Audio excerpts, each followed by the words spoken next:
Hi viewers, welcome back to the show, and we are still discussing safety at the workplace, and I still ask this question: how safe are you at the workplace even as you dispense your duties? And together with me discussing this issue is Pauline. On safety tips, first and foremost, I always say that you're supposed to be very aware of your surrounding. Like you see, I am sorry, I have to keep referring to that Mandamano story of yours. But for It's example, the most recent and yeah, applicable thing in Kenya right now.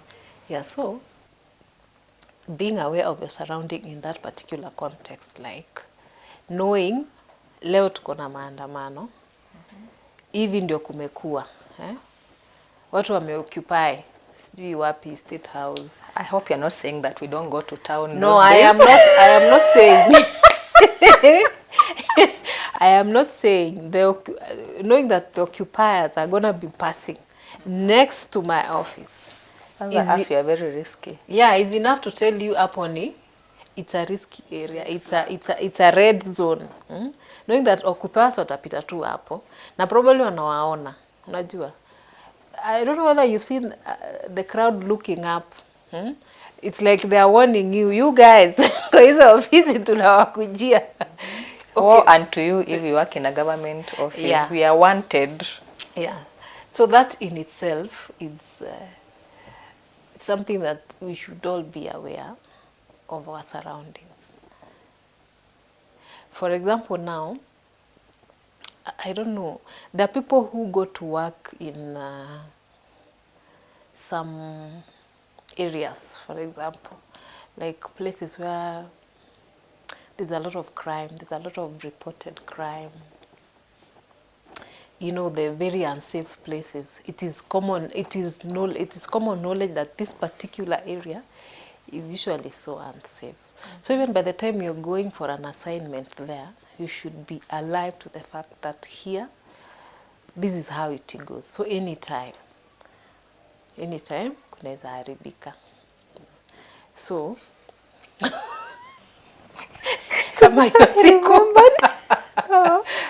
I remembered. We went for a work trip in Tana River, and then we were passing burnt forest, and you've heard those stories about burnt forest.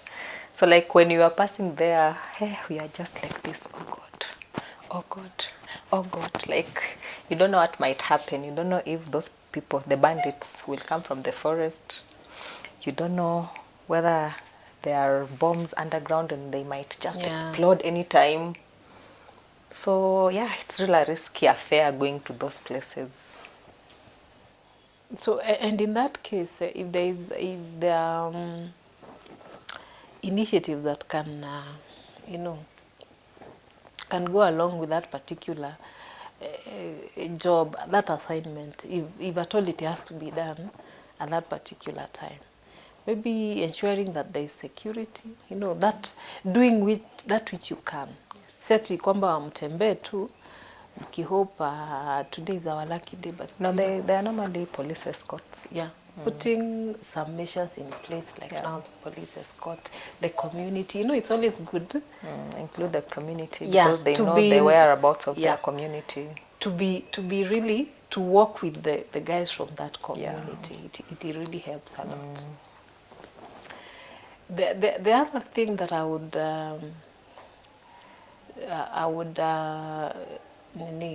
bring it as a safety tip would be wearing the right gadgets. In the office. Yeah, for the job. Yeah, if you're in a noisy place, your headphones to censor the noise. What are they called, those things? Headphones. No, those are not headphones. Headphones is kusikiza music. There are some that censor the noise. Yeah, such. Because you see that noise again, it's not so good. In the long run, it tampers with your, what is it called? Eardrum. Yeah, that one. And now, for example, now even in construction areas, you see, you're supposed to be having the helmet. supposed to be having. Before we move to the helmets, about the noise pollution, I've seen some offices, especially workplaces that operate machines, production companies that maybe, the machines are noisy. So what normally happens, I've seen that they'll put the administration in another part of town, and then the production In a in different a area. different, so that the administration is not affected by the noise from the plant and the Yeah, manufacturing yeah. points. And I remember when I was newly employed, the ministry that I was employed in, there was construction. So what they used to do, the construction people, because of the noise and everything involved, they could come at night. So the rest of us work during the day, and then the construction people come at night. And I've seen also nowadays the roads, what people work at night a lot. So that can help contain the noise pollution issue. Noise, see, even at night they'll make noise. But now they're not. Or to a fewer group of people. Yes. And probably even some accidents. Mm.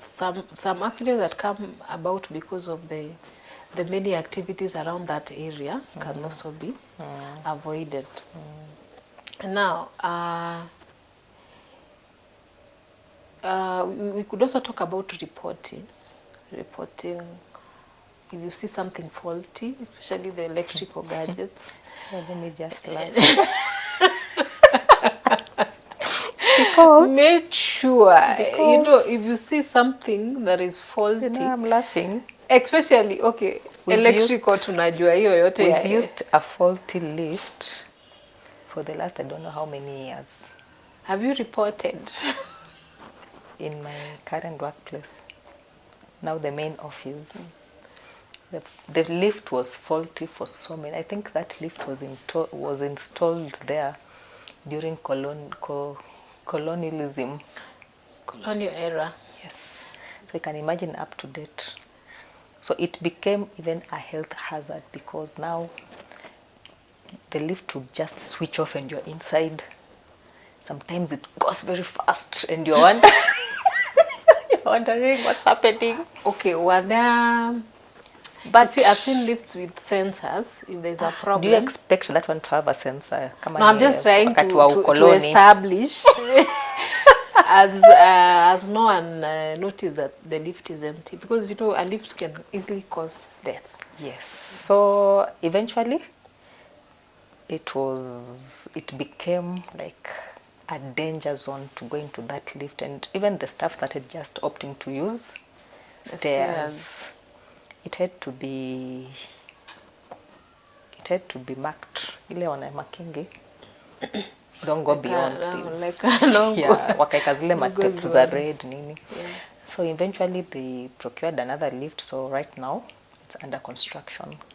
But there are some people who have vowed, even if that new lift comes, they'd rather just use the stairs, because maybe they were traumatized from using it.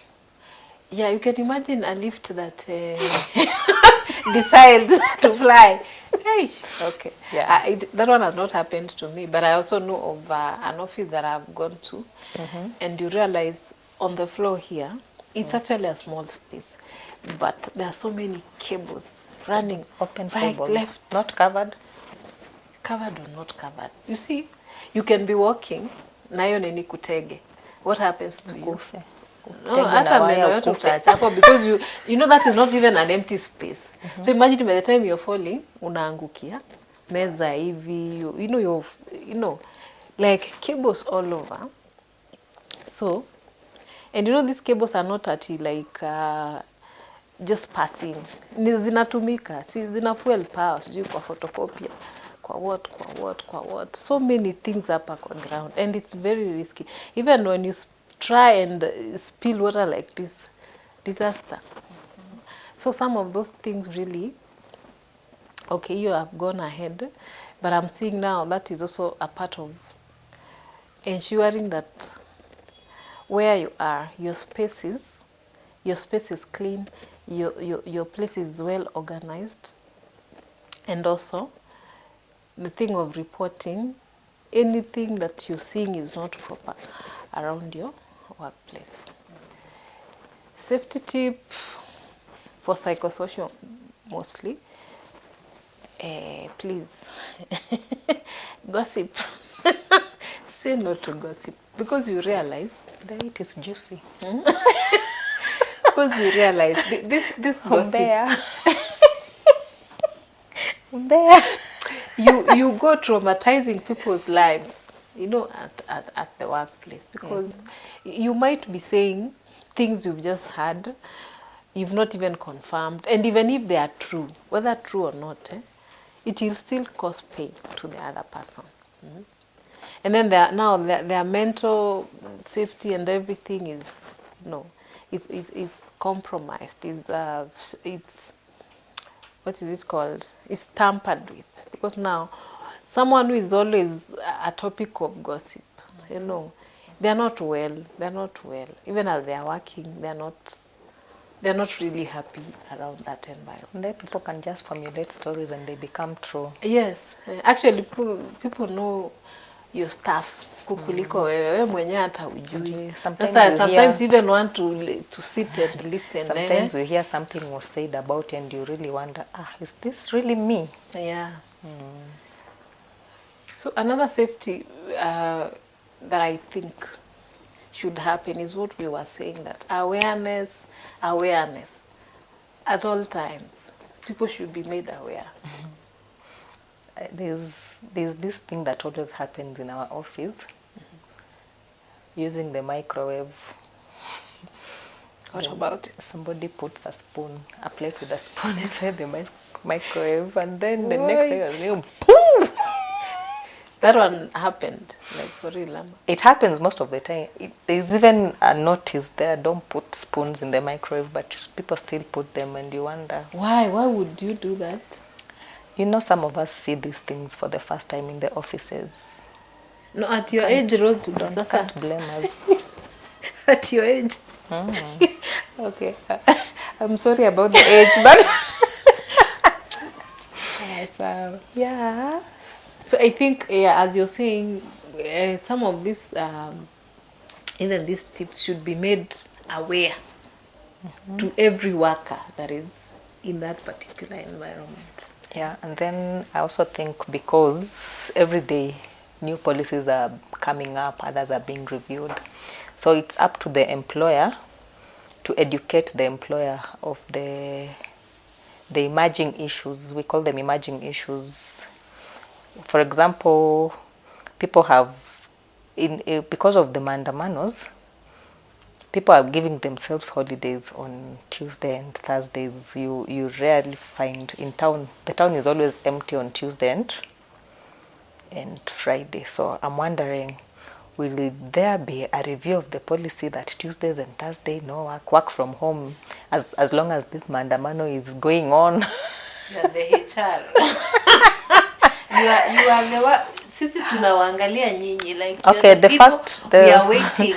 The first time it occurred, when the first time that heated mandamano, we were being advised safety first. So if you could carry work home and work from home, the better. You know, nowadays the workplace is very dynamic. You don't have to come to the office to dispense your duties. You can easily, especially if you don't deal with the customers, you can easily dispense your duties from. But for a records manager, from the house. I have to be in the registry. They are e-records. You know, you're making me shocked that you're still dealing with physical paperwork. But it is the way it is. You have not gone paperless. It is what it is. You see, I will not sit here and try to make you gone paperless. to make you see me in a different light. Most of these offices that we are in, the records are basically in their manual formats. So, yes, you have to be there. But if possible, if you are not, like, if really you don't need to be there, and you can still dispense those duties from home, it's advisable to. Yeah, there are people who can do that. Yeah, in fact, I'm championing for flexible working hours. I'm really championing for that. And I think I'll write that as a thesis. Where? People should embrace, these offices, people should embrace flexible working hours. Our Gen Z's Yes. style. Yes. Yeah, so basically the employer has a duty and responsibility to always educate the employees of emerging issues in the health sector, the new policies, the ones that have been reviewed, so that people are aware of what is happening around them, the environment, what to do, what not to do. Even if you are going to the maandamanos, you should know, I don't know if I should be saying these, the safety tips. Colgate. No, let me ask you. Those are How do you imagine that you go to a maandamano and remain safe? Paka Colgate in case of tear gas. We don't see them huku. Ni sawa, but Mask. I am asking you. Especially in Kenya where there's no peaceful maandamano. It's a point. Picketing is actually supposed to be very safe. It's only that in Kenya it's next to impossible to have peaceful picketing. But it has happened before. So all is not lost. Yeah. That days we've had peaceful ones and everybody goes home happy. I think another healthy safety tip is even knowing, a lot of people don't know when the posture you're supposed to have when sitting, when standing, when sleeping. You're not sleeping at the workplace though. No, even at your home, in your bed. Sitting. Yeah, the posture. You should be educated on the posture you should assume when sitting, so that you don't hurt your back or your neck or your eyes. Why are you looking at me? No, it's because I am just acknowledging what we were saying earlier, that this awareness is so big on this, because the person who puts a spoon in the microwave labda hajui. By the way, honestly, hata nisiseme age na nini, honestly, the person who decides to put a spoon in the microwave probably haelewi hiyo story vile inaendanga, So this awareness again is key. Yeah. If you're working on a laptop or a computer, it should have glare. Inaitwanga? Anti-glare. Anti-glare. Yeah, anti-glare. If the computer doesn't have anti-glare, you should take breaks. You should not be consistently on your computer for 8 hours. Maybe you can do 2 hours, take a breather, so that your eyes do not affected by the light. Wait until you have deadlines to meet. You can literally sit on that seat the whole day. And yeah, if you have to do, I think anti-glare should be on all computers, or light glasses. Are they called reading glasses, or the one that photochromic? I don't know. I'm not sure. Photochromic, where if the light is very bright, it turns dark. Yeah, able to they are called dim it. photochromic lenses. Okay. Yeah. So such things. Yeah, and for those like me who work in the registry where it is very dusty, make sure your mask is on again. And your dust I don't know coat. if it still happen. My first employment, I used to work in a registry. Yes. So we'd be given a packet of milk every evening. Yes, too. And me being African, I would take the milk at at home. Napikia watoto. Yeah. You see the awareness lit. Actually, we were given every day a packet of milk because the registry is very dusty. So you're supposed to drink milk too. Wash the dust. I don't know if it is washing the dust or what, the dust, so that the dust does not clump in your, is it kidney or liver or what? Your chest. Your chest, to clear your chest. But how many people drink that milk? But also, again, still in the spirit of security and safety, the modern setting of our registry dictates some of the things we were saying about ventilation, Now should about be well the ventilated. formats, you know, the floor plan and everything, the lighting, you know, and cleanliness. In the cleanliness in the what? In the sense that the registry has to be cleaned, and it has to be cleaned well. Fumigated. That Is includes, it fumigated? Ile ya kutoa dust. yeah, that includes the using the dust hoovers, you know, to suck the dust. The dust. It's not out. fumigation. No, it's not At my fumigation, madam. Fumigation is pest, which is also an aspect of, you know, safety and security, because this fumigation, I don't know whether you've been doing fumigation for some time, for Yes. some period. I realized since COVID, there are those programs for fumigating the offices. Yeah, it's also an aspect of safety. Yeah, you know, infections and pests and everything. So in the same way, if a registry is cleaned well, the dust is taken care of, we'll have a few of those cases. And using the right gadgets. In fact, the employer will save on that daily milk. You know, you see that daily milk is a cost. But in a well-managed registry, the cases of dust and everything around it are usually at the minimal. Yeah. And then remember also, I don't know, when we were, you know, because I've now been to so many different corporations and different places I've gone to. Umenifikia? Are you sure? I see different things. So like Yeah. my first corporation, every evening as you go home, you were being told, be your brother's keeper.